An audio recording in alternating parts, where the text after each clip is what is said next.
ഡോക്ടറുടെ വാക്കുകൾ കേട്ട് നിരാശനായി ചൈതന്യ വീട്ടിലെത്തി. എന്നാൽ വീടിനുള്ളിലേക്ക് കയറിയതും അവിടെ തന്റെ അമ്മായിയപ്പനെ കണ്ട് അവൻ ഞെട്ടിപ്പോയി. പേടി കാരണം ചൈതന്യ ഉടനെ പുറത്തിറങ്ങി കല്യാണിയെ ഫോണിൽ വിളിച്ചു. നിന്റെ പപ്പ എന്തിനാ ഇവിടെ വന്നിരിക്കുന്നത്? അവൻ പരിഭ്രമത്തോടെ ചോദിച്ചു. കല്യാണി വളരെ മൃദുവായി പറഞ്ഞു. നീ പേടിക്കണ്ട, പപ്പ നമ്മളോട് ക്ഷമിച്ച് നമ്മളെ കാണാൻ വന്നതാണ്. ഇത് കേട്ടപ്പോൾ ചൈതന്യയ്ക്ക് ധൈര്യമായി. അവൻ അകത്തേക്ക് ചെന്ന് അങ്കിളിന്റെ അനുഗ്രഹം വാങ്ങി അദ്ദേഹത്തിന് അരികിലിരുന്നു. ഞങ്ങളോട് ക്ഷമിച്ചതിന് വലിയ നന്ദി, ചൈതന്യ പറഞ്ഞു. പക്ഷേ അപ്പോൾ അങ്കിൾ ഗൗരവത്തിൽ പറഞ്ഞു.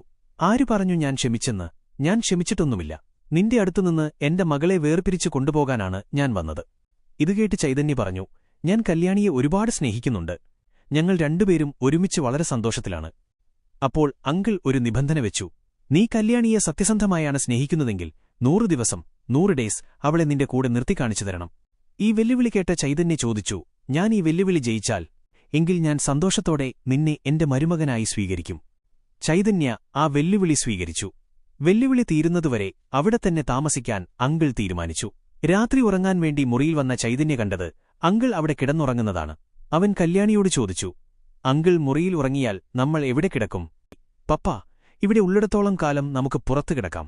മനസ്സില്ലാ മനസ്സോടെയാണെങ്കിലും കല്യാണിയെ പിരിയാതിരിക്കാൻ ചൈതന്യ പുറത്തുകിടക്കാൻ സമ്മതിച്ചു.